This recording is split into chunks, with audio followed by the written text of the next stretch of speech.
What's up? So this is something that I wanted to do for a long time now. This is gonna be my first actual song breakdown, and this is gonna be a big cringe fest for me because I hate talking to the camera, but I figured I just have to do it a lot more, so that I'm gonna start getting used to it. So let's jump right into it. So this is gonna be a breakdown for my latest release, Steezy.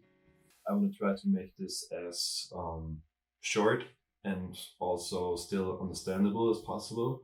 There's gonna be a bunch of edits in here as well because I'm not sure how to actually go through all of this, and along the way, yeah, I'm gonna stumble across things that I'm not even remembering anymore probably.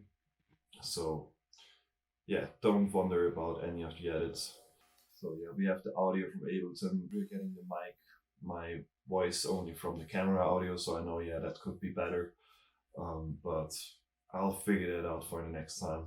So this is my Ableton project here. And as you can see, it's not really too many tracks. Maybe some of you have seen these crazy track breakdowns by people like Jacob Collier, where there's like the maximum amount of tracks and there are like thousands of tracks. So this here is very simple actually. I have my main guitar tracks up here in stereo. I have some additional guitar tracks right below. There's special effects thingies. That's like all like cymbals and stutter edits and swells, reverse cymbals, stuff like that. Then there's another guitar group in here, ambient. That should be up here actually. These are not too important for the overall guitar sound. They're more like additional background stuff, as they say, ambient. And here we have all the MIDI instruments. I usually have all of these in one group, just so that I can see everything that's happening in MIDI that's not drums. So drums is a separate thing, and drums is also all in MIDI pretty much, or most of it. These down here, the samples, these are in audio, but the rest is in MIDI. Let's just start with this very first part here with the guitars, and let's see what's happening here.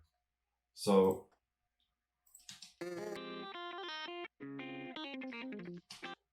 this is what I started the song out with. It's like a very basic guitar idea.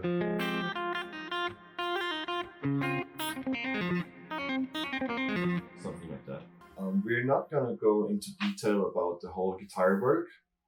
Maybe I'll explain like a small thing here or there, but this whole session track breakdown is more about the whole production side of things here in Ableton.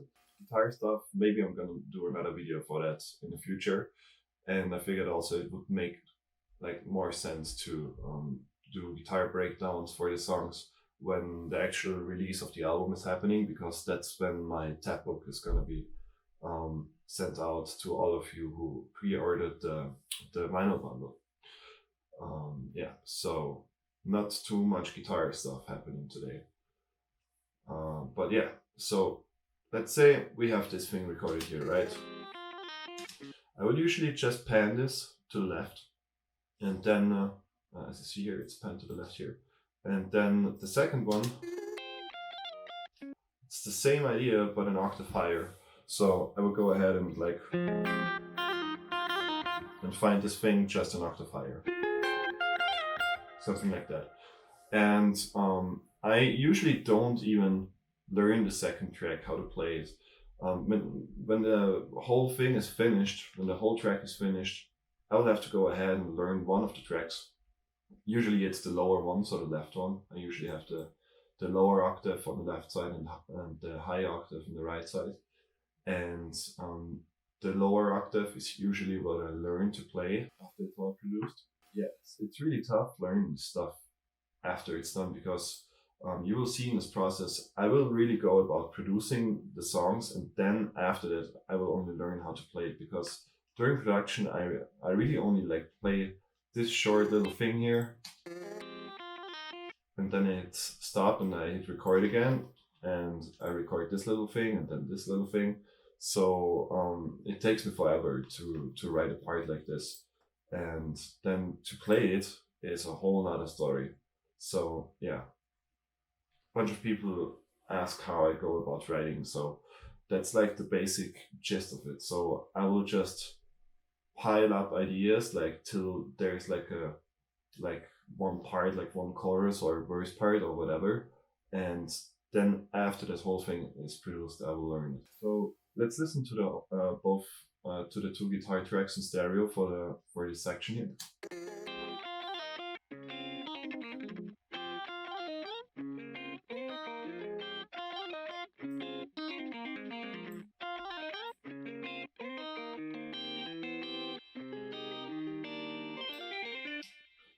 And this thing, and then it repeats pretty much. So this whole next thing is just copy and paste. I don't give a shit about copy and pasting. Some people will say that that's cheating or whatever. I don't care about that. If the first whole round sounds good, why not just fucking copy and paste it? So that's the guitars. Let's see what the processing is doing on the guitars. There's not too much happening really. Something I do on almost all my tracks is sidechaining the kick to the track. So every time the kick drum hits, the guitar is stacking down a little bit. Let's see here. Let's listen how it sounds in combination with the kick.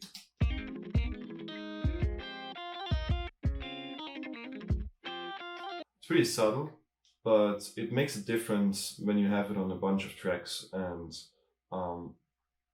your kick drum is kind of lost in the mix when it's hard for you to get that kick drum sounding like still punching through the mix. Then side chaining is definitely something that you can look into. As I said, I have it on all my or most of my tracks like in the project, and I do that for basically all my songs. Like that side chaining, my kick to the guitars and everything else is it's even in my template. So what else is happening in the guitar? So there's some basic EQing going on here. As you can see, I cut a lot of the low end here. I really want the bass to do bass stuff and not the guitars. The guitars sound kind of thin when you listen to them solos, as we listened right now. Let's just turn it off for a second. You can hear they sound a lot more full without the EQ, but in combo with the bass, it's way better with having all the low end cut out there.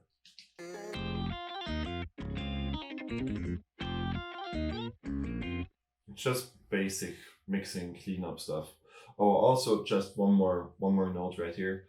The mixing on this track, as you hear it, how it's released on Spotify, is actually not done by me. This was I think the first or second time that I had someone else do the mix for me, and that was Luigi Masella. And shout out to you, Louis, for doing a great job of the mixing here.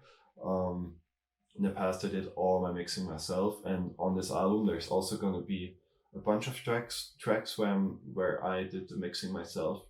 But yeah, I figured why not have the final mix done by someone else, because when you work on a project for hours and hours, you lose yourself in the whole sonic mess that you're in, and it's really hard to make good decisions after a while, I think. So yeah, what you hear here is not the final mix. What else is happening in the guitars? Oh, there's this thing, the RC20, and I use this a whole lot, maybe too much. There's a lot of like lo-fi tape simulation whatever plugins out there these days. It's just super popular to have these, and almost every like plugin developer has one of these now. But this thing is just the best. I think it's so cool to mess around with this. You can use it so many different ways, and you have these like different sections on here. The noise is like your typical vinyl noise. Let's have this on for a second. Turn off the automation.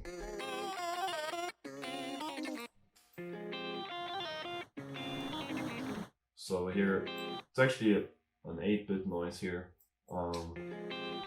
But you can, as you can see, you can do whatever noise you want, like vinyl stuff and typical vinyl crackle. Then the wobble is like your typical vinyl or like tape wobble, like with the pitch going up and down.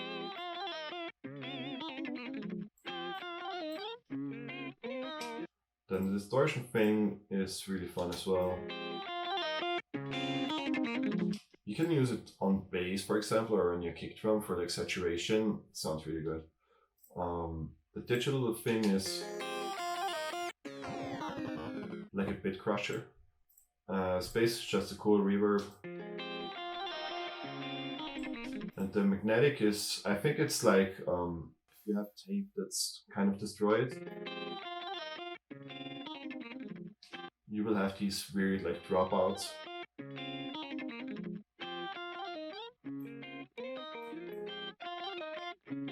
Yeah, it's really cool. And down here you have this small EQ section, and yeah, it's just a really cool plugin. So these are just simple funny edits here. I think I used the second chord here, just copy and pasted it over here. Something like that, make it shorter. And copy it 4 times, something like that.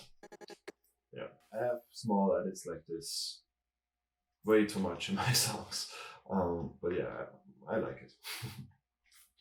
I think that's pretty much it for the guitars. There's this one thing, the orb. This was a free plugin that they had over at Plugin Alliance or something, or Plugin Boutique. It's like a vocoder.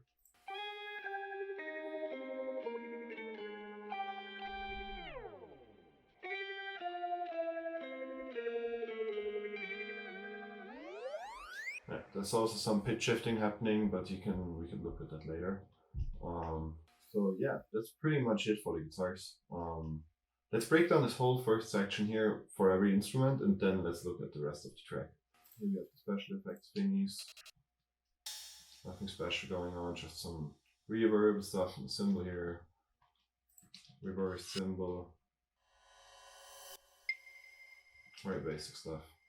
So let's go to the whole instrument section, the MIDI instrument section. Bass.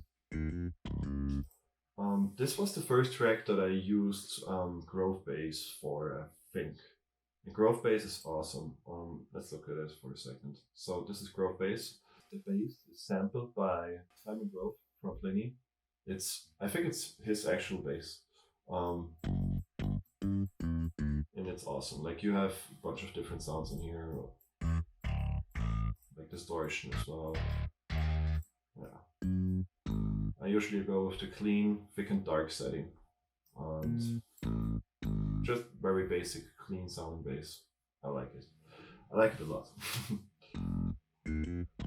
So the way I program bass is I usually just wanted to follow the guitar lines on like the accented notes or the chords mostly.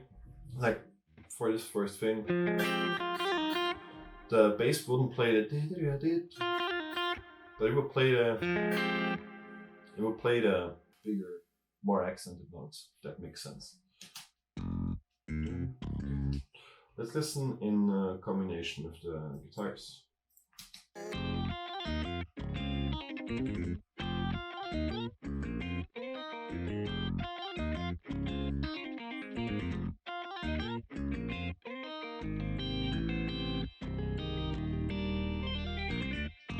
Hope that's all making sense here, what's happening.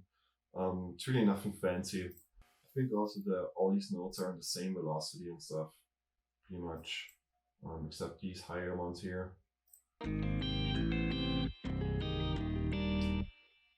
At first I was even like doing some key switches here, so that means that some of the notes would be sampled in a way where they sound like they're dead notes or like slaps or stuff like that. But I lost the key switches when I exported, and in another part I had those key switches on a different pitch, so I lost it for this first section. But it's in the other part where there's a whole lot of slapping stuff going on. It's exported with the slaps, and it's way more important there. So yeah, this bass sounds really non-human. It's very MIDI sounding on purpose because that's just what my musical style is, I feel like. For my music, I really like if everything sounds super out of the box, like in the sense of like very non-human, except the guitars. I want to have the guitars sound very much human, and the rest not so much. So yeah, that's pretty much my style, I would say. There's no specific reason for doing it that way, but yeah, I just like it to do it that way.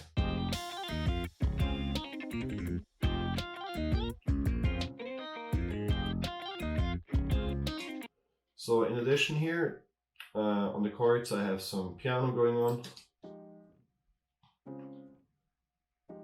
Very basic. Just makes the chords sound a bit bigger.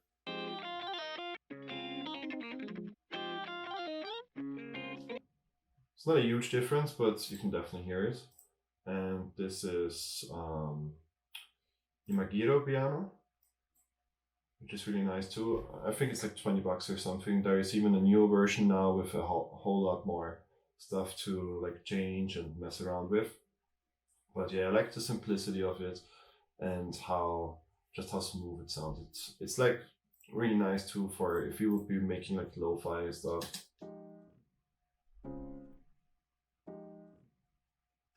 Yeah, there's some basic EQing going on here. Just pushing the high end. Well, there was some processing on growth bass that I didn't talk about. Yeah, there's some EQing going on as well, or I'm just cutting the low end here. Just there's not too much info going on down here. Yeah, there's another sidechain from the kick drum. As I explained, I have this on a lot of tracks. So sometimes I would even put this on the instrument bus, so all the instruments get ducked down when the kick drum plays. Yeah. What about the juno bass? There's this section here, the juno. Yeah, so this plugin is really awesome. Let's talk about it later though. Let's talk about drums for a second. I have them all grouped here. It's for this first section, it's all just MIDI, no audio.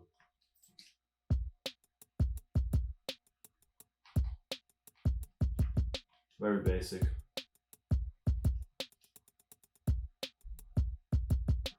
Very basic kick drum sample.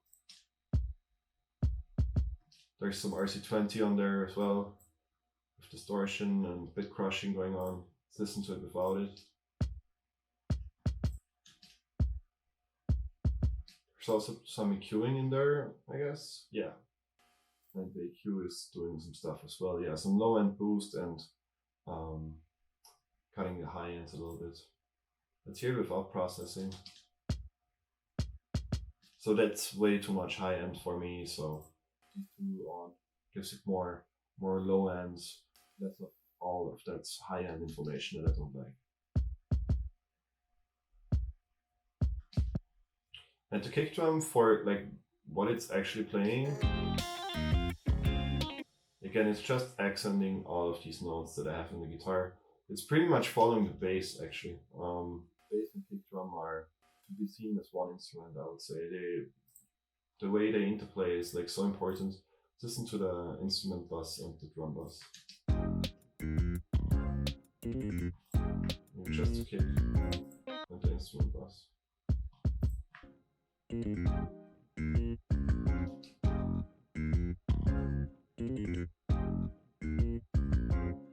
Yeah, these two instruments, the bass and also the piano and the kick, they're like one thing.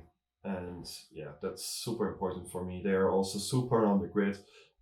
I always type all of this stuff in. I don't do any finger drumming. I don't do any like on my computer keyboard making it like trying to make it more human, like humanizing it. I don't do any of that. I want it to sound as trap beaty as possible, if that makes sense. Like if you listen to trap beats, all the hi-hats and the drums and everything, they are mostly all like super on the grid, non-human sounding, and yeah, that's what I want to go for with my music, mostly. Let's listen to the hi-hats. Very basic as well, just some the velocity changing going on. Just to give it a little bit of groove. snare, super simple, basic. I think it's like an 808 thingy. Yeah, Trapaholic snare. These are all like 808s. As far as I can remember. And yeah, I'm getting shit for that online. For using the same samples all the time and like that my drums are not complex and stuff. But I don't care. It's just the way I produce my music. Really, if the drums don't need to be complex, then they're just not complex, you know. There's so much shit going on in the guitars. Like especially in this track with the whole like selective picking and stuff. Why would I want to have my drums even like more drawing more attention that the guitars are already drawing? So I have these a lot of my tracks as well. You hear these in like hip hop trap stuff as well. Like high 808s, just pitch them up. You get this really funny high pitched sounds. Like transitions, these are great for transitions. Then on the repeat there's a second snare coming in. Like a little bit beefier, lower tuned. This is not an 808. This is like it's the crispy snare. I have no idea where I got that from. I have quite a big sample library from like sample packs that I got online for free or either on like Black Friday, and I usually the way I would look through my drum samples is just search like snare, go to all results, and then click through everything that I got. You know, just a basic thing to go about this, I think. I don't have like a system or anything. I know some people go crazy with their samples and how they organize everything, and they're super picky about their sound and stuff, but I don't care too much about it, to be honest. I want my drums to be simple, and yeah, let's just go. Let's make some easy going drums. So that's how these two snares sound together. And there's also a second hi-hat coming in. The first hi-hat is playing less than in the first round, just in order to make it less crowded, I guess. Just 8 notes instead of the 16ths here. Or like quarter notes instead of the 8 notes. And the second hi-hat, yeah. So this one is just following the guitar now. Let's listen to the guitar and that second hi-hat.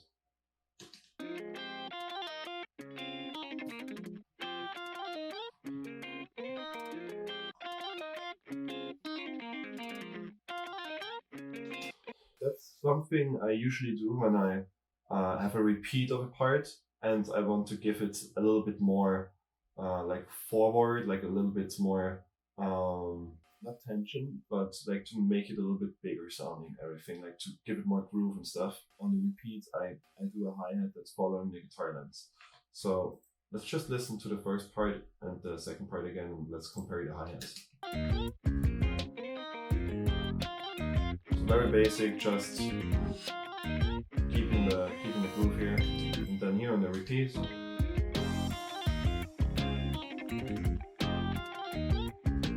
There's just a little bit more groove going on with the second hi-hat following the guitar, right?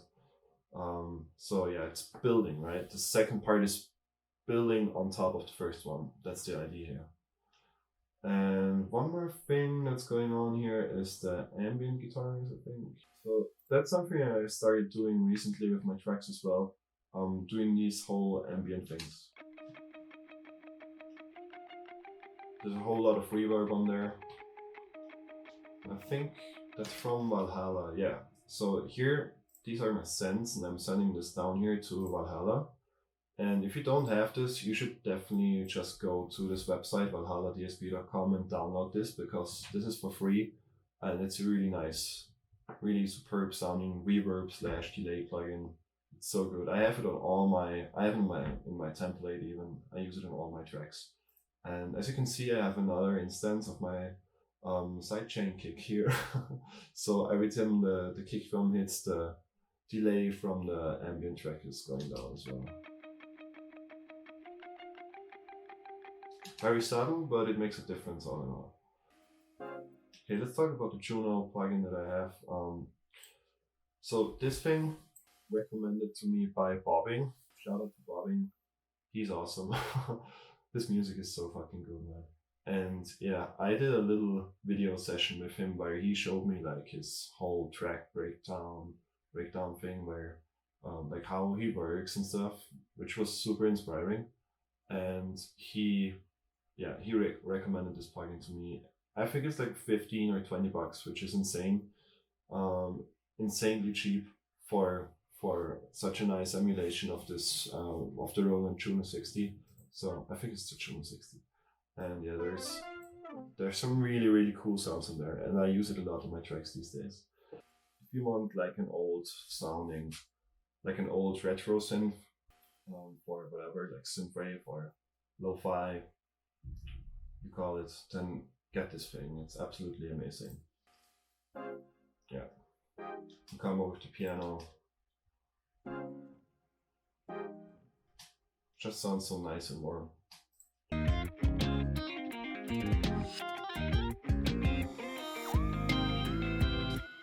And here we have like a fab filter synth, exactly. Just doing a glidey thing.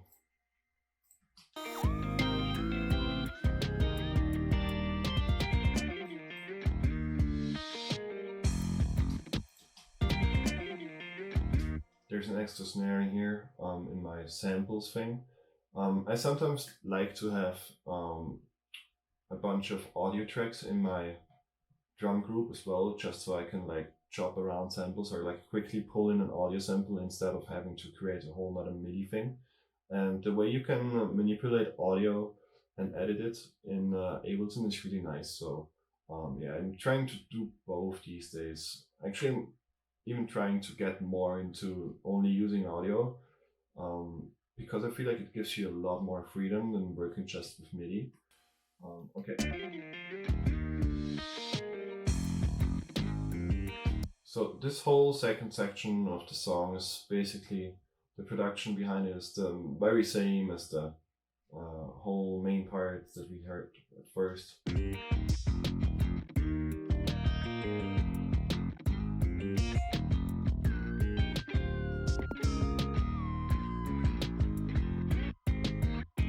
There was another glidey thing in here.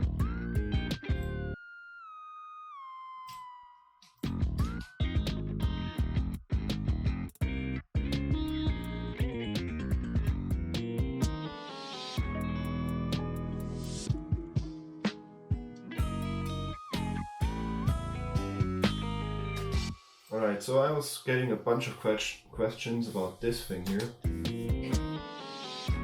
So what's happening here? This is basically just a guitar edit where I'm taking the same note and I'm just pitching it down. So I think this is like the very last thing.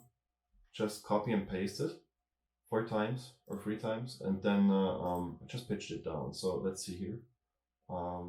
Yeah, it's pitched down a semitone and like 11 cents, and the next one is 2, 23, 3 and 50. So it's not even going down semitones, also like microtonal stuff is happening. It's the very same on the other track. So yeah, it's something funny, right? Gives this weird moment of like, whoa, what the fuck's happening? And then immediately it releases into this nice chord here. And there's this sample here in the background. Not sure what this is actually. I think this is from some Native Instruments library. Sounds like a weird piano or whatever. Like if you know what the instrument this is, pretty sure it's not called the Grimester. But yeah, if you know what this is, please let me know in the comments. Yeah, and I had to like chop it up a little bit for it to make sense tonally and stuff. I think it even pitched it. Let's see. Yeah, it's pitched down. And in the special effects thing, there's like a drum break going on. It's like a hip hop break that I chopped up.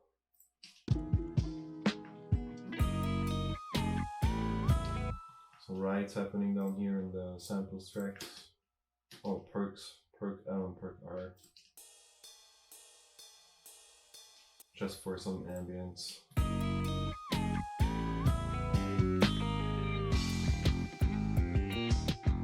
the hip hop break again. And then back into the repeat of the section. And yeah, here in the repeat I added the ambient guitars again to give it a little bit more forward feeling. I like some contrast to the first part rather. They play this dissonant thing. Just a whole tone of part of it, of another. It's not like a chord, but more like a cluster. There's also some RC20 on there, I think. Just the tiniest amount of noise, or no noise at all actually. And a little bit of wobble and the magnetic thing, distortion, whatever. Listen to these without the RC20.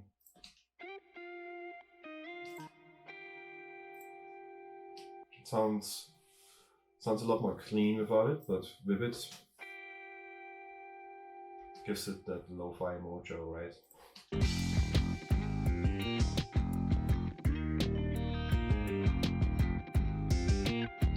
Some open hi-hats happening here.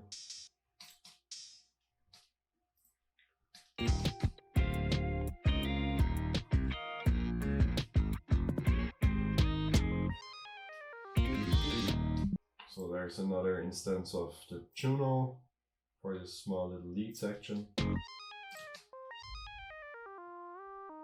And what I like to do with the synths sometimes is automating the some of the parameters. So here the filter cutoff is automated, just to give it a little bit of movement. What else? Yeah, there's this funny tom fill here. I have the special effects always with audio tracks instead of MIDI, so if I find some audio thing, like some break or sample or whatever that I like, and that I don't want to use MIDI with it, I sometimes just pull it into the SFX thing track, just out of convenience really. Okay, this whole part is the Animals as Leaders ripoff part.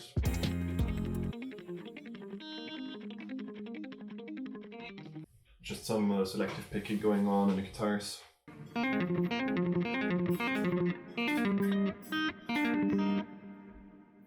It's quite hard to play this. I have to be warmed up and really practice to get this down. It's hard to nail live as well. Also note that this whole track, these light green guitar tracks, they are all recorded with the other guitar, with my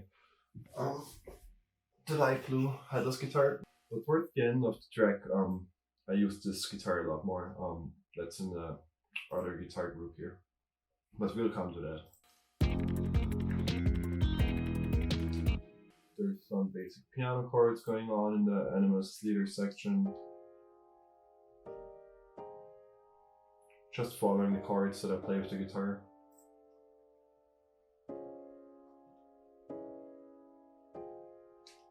And the hi-hats are going between the left and the right hi-hat to follow the guitar.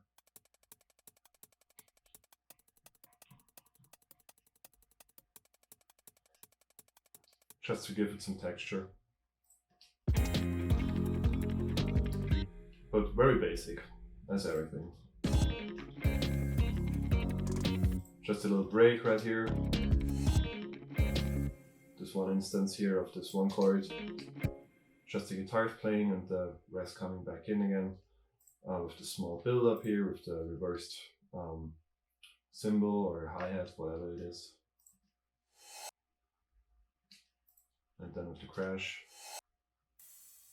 Like tension, short moment of holding your breath and then the release, right?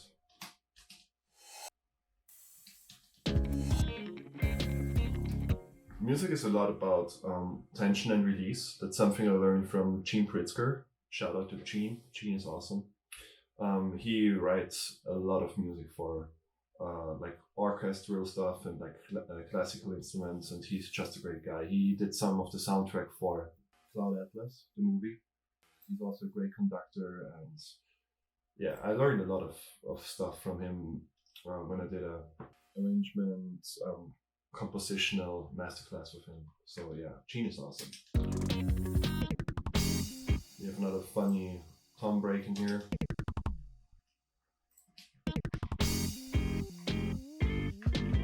So this whole next part is just a build up for the funk part.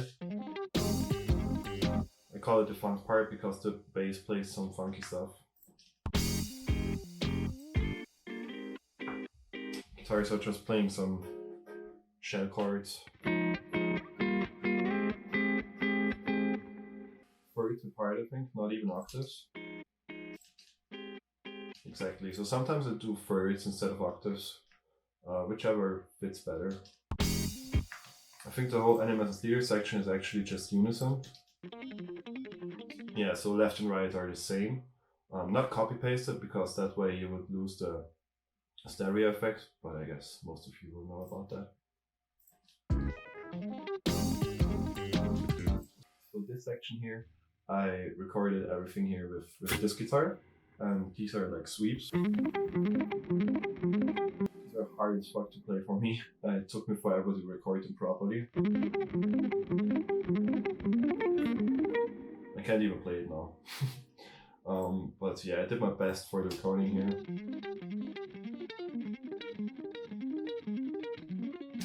You can hear it's still sloppy as fuck though. Some other players would play this 100%, 1000% more accurately. It's just I suck at sweeps really hard. I suck at alternate picking, I suck at sweeping. The only thing I can really do is a little bit of legato and tapping and that stuff, but yeah, even that. I think my skills are more in production, and even there, like other people, I don't even know where my skills are at, to be honest. Just being myself, I guess.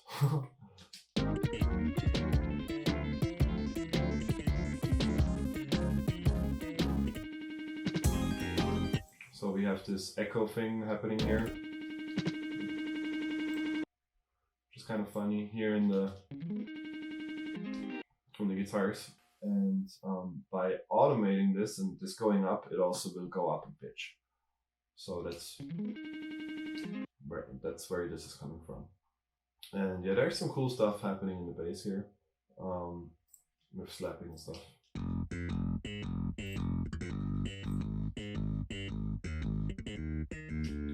So how that is working is with these key changes down here. So these notes are not actually played, like you can't hear them, they're just key switches, which means when this key switch, for example, is activated, this note here, this high F, will not be a normal F, but it will be slapped, I think. Slapped or popped or whatever.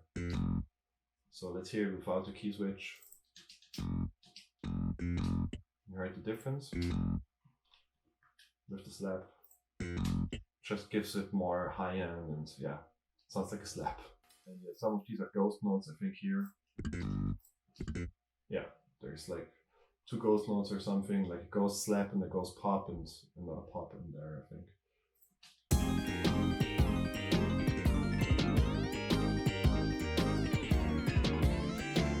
And then the piano is following the guitars, I think. It's really just one-on-one, the very same as the guitars are playing. This lead here. Just gives the whole thing a little bit of contrast. This synth is following the guitars as well, but thirds apart again, because I think the second guitar here is playing a third above the first one. Exactly. Well, these are not sweeps anymore, these are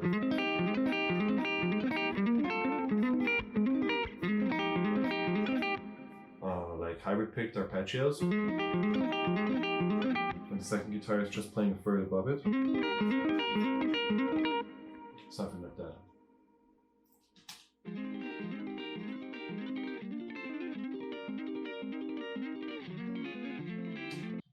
There's like some samples going on in the drums, I think.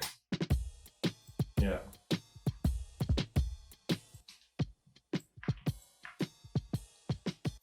So that's just a chopped up sample.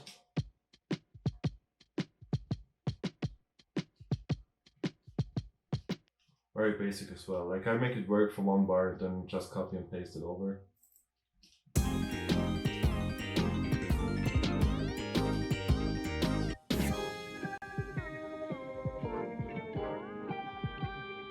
So this whole part is where the in the guitar track this whole orb thing is happening.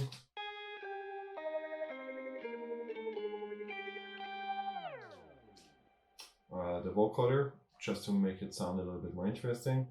And there's like this pitch drift thing happening with the guitars. And I think that's baked into the sample, if I remember correctly. Let's see. Yeah, it's baked into it. No, it's not. Here, transposition. So in Ableton, you can go to this little thing here, envelopes, and then to clip, and then to transposition, and you can pitch your audio up and down, which is real fun. So that's how it's going down here at the end. It's like a pitch whammy, kind of. And then here towards the end it's going up, I think. Yeah. Just a fun little effect going on. Some chords on the juno.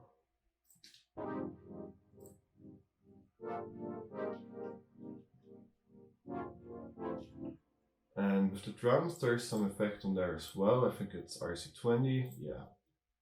And it's automated. I think the magnitude, it's like the mix amount is automated, so at first it will sound real distant and distorted because the space, the reverb section is all the way up, or almost all the way up. And then the magnitude will go down over time. So it's going from distant to come closer.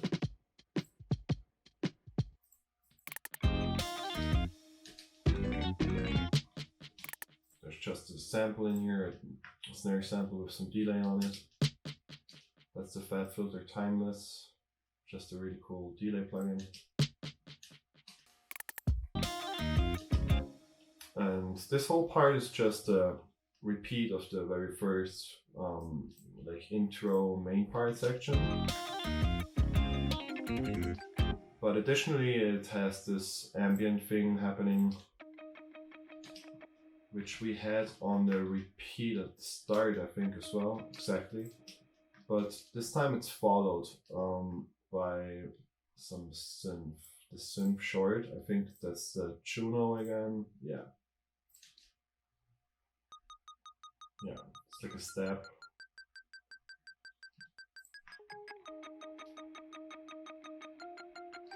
Just again to give it some more texture.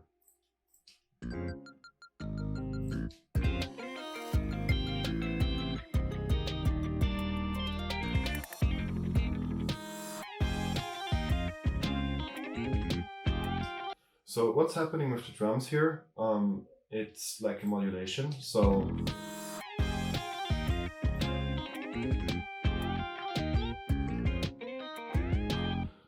a lot in my music where on the repeats of a certain section, for it to like make it more interesting, I do the whole like triplet modulation thingy that you hear prog bands do a lot, like Haken, Dream Theater, or like in general Prog, or it's hard to explain for me right now. Nolly did a great video about how you can go about that thing. But yeah, I should do a whole video about this. It's a little bit too complex for me here to explain what's happening.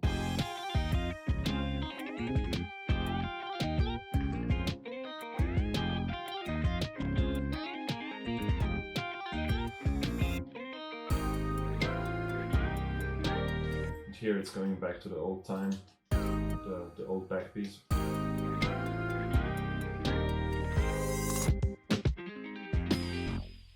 Here we have a short break with the guitars pitched down. I think that's just the very last chord chopped up and pitched down an octave probably. Let's see, -12.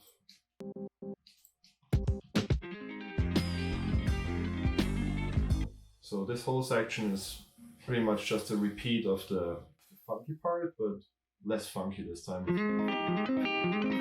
Just just these sweeps again.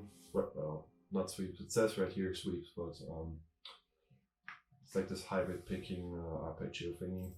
Here the bass is joined by the juno bass, so it's grove bass and this juno bass here. Like cool retro sounding bass here. The chorus turned on. Is this without the chorus?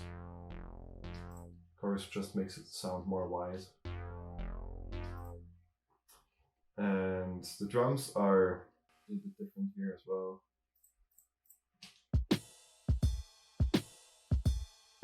Oh, I forgot about that. Yeah, the kick drum is like way off. It's like way too late actually. It should be earlier, right? Just gives the whole thing a little bit of tension.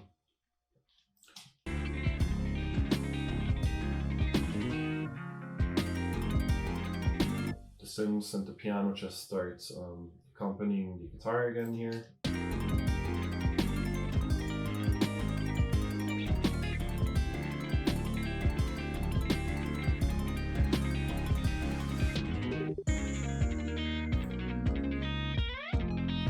Then we have this whole outro section thing with more selective picking.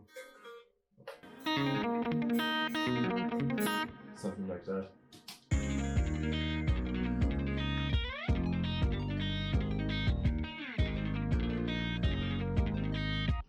And yeah, all the rest that's happening here is very basic again. Bass is just playing root notes.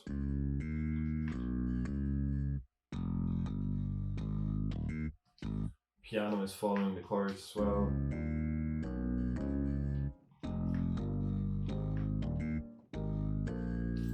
And the synth is following the guitars. Almost no drums for this very first section, just to introduce what's happening. It's only the kick drum following the guitars.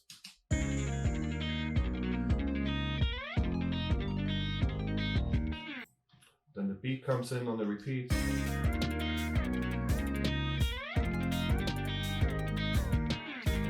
With this cymbal right here. It's supposed to be like a china, I was thinking.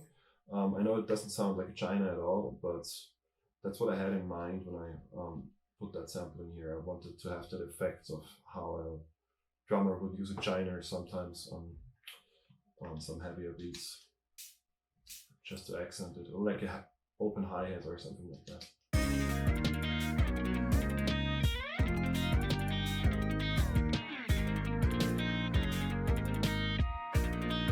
And we have some more stuff in the ambient track is going on as well. And one of the synths is following that.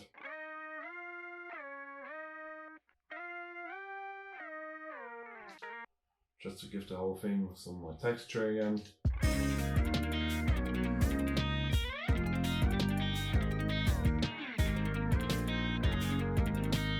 And then here on the repeat we have the whole triplet modulation going on again in the drums.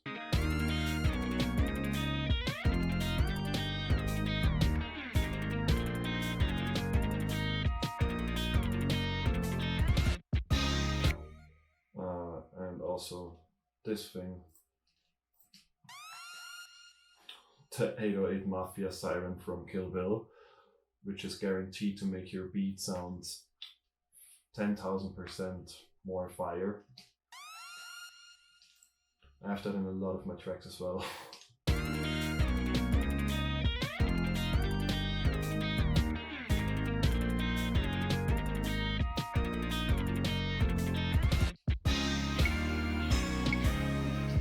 And then the whole very last section here, it's just the chords that would be happening in the selective picking stuff. But played as chords, obviously.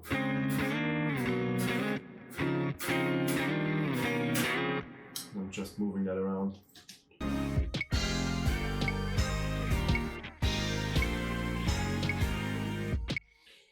There's some more synth stuff as well happening. This Juno and this other Juno.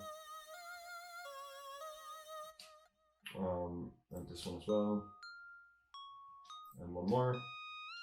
So a lot of MIDI stuff happening here. All of these leads and synths are following this ambient guitar line.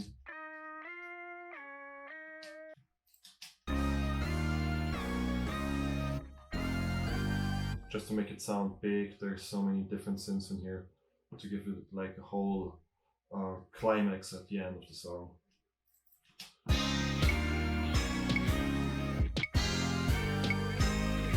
Some crashes in the drums as well, like lo-fi sounding crashes, and this whole clave thing, again just to give it texture.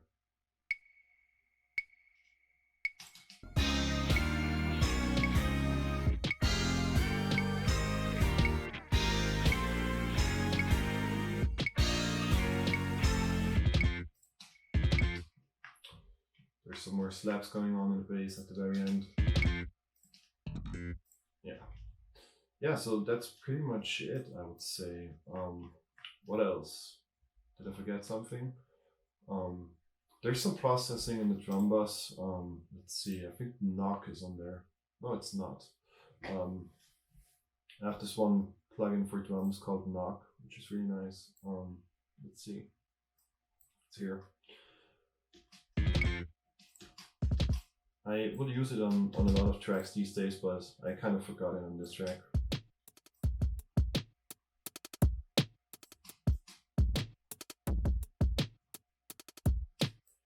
It's really cool to mix your drum bus, like make your drums more hip-hop-ish sounding, I would say. I would not use this for acoustic drums. I also suck at mixing acoustic drums. But yeah, this is a really cool plugin. Didn't use it here, but I would use it a lot in my other songs. But there's a limiter on here, just to like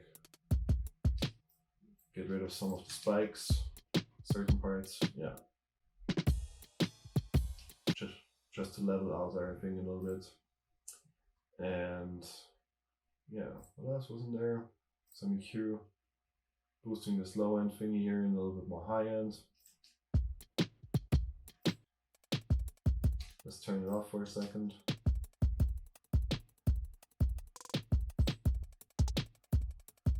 Subtle difference. Alright, is there anything in the master bus besides my limiter? I'm not using that, it's multi-band compressor. I would usually have this on when I mix myself, but I exported all of these stems here, all of these tracks to get them to Louis to mix them for me. So I disabled this thing, but the limiter is on there just to cut off anything that's shooting above the range.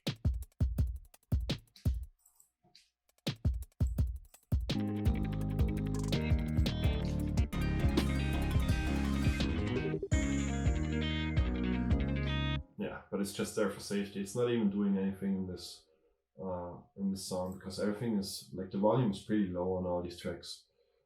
So yeah, Louis brought up the volume when he was mixing, I guess.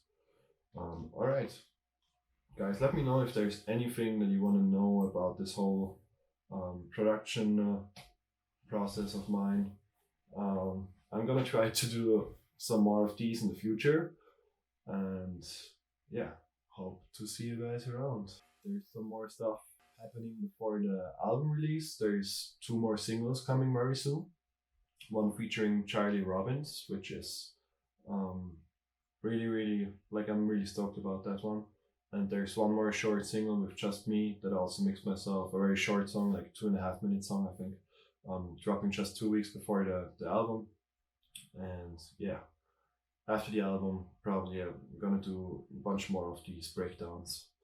Let me know if you enjoyed this and how I could improve on this. Anything else that you want to see happening, just let me know. I'm gonna do a lot more content like this, so yeah, I'm looking forward to it. Thank you everyone for watching this, and yeah, stay wax. Oh, and I know I'm posting a lot about it, but if you haven't seen it, my album is gonna be released on vinyl.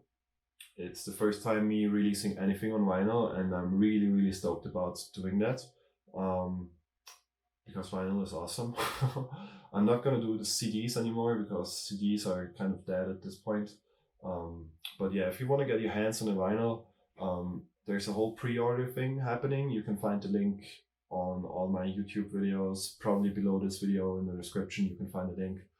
You can also find a bundle, which I'm doing for this vinyl release, for the album release, and the bundle includes a really nice T-shirt. Let me get that real quick. So, hope you can kind of see this here. This is a really nice T-shirt that's coming exclusively with the bundle. This is not going to be available as a single purchase. And also the bundle is gonna come with the digital tab book for the whole album. So if you want to learn how to play all of these songs on your guitar, the digital tab book is not going to be available as a single purchase for now as well. So yeah, go ahead and find the link below for the bundle, or just the vinyl, or just stream the songs, or whatever. Any way you want to support me, I'm really grateful. If it's just a follow or a playlist add on Spotify, that's already more than enough. And yeah, thanks again so much, guys, and see you next time.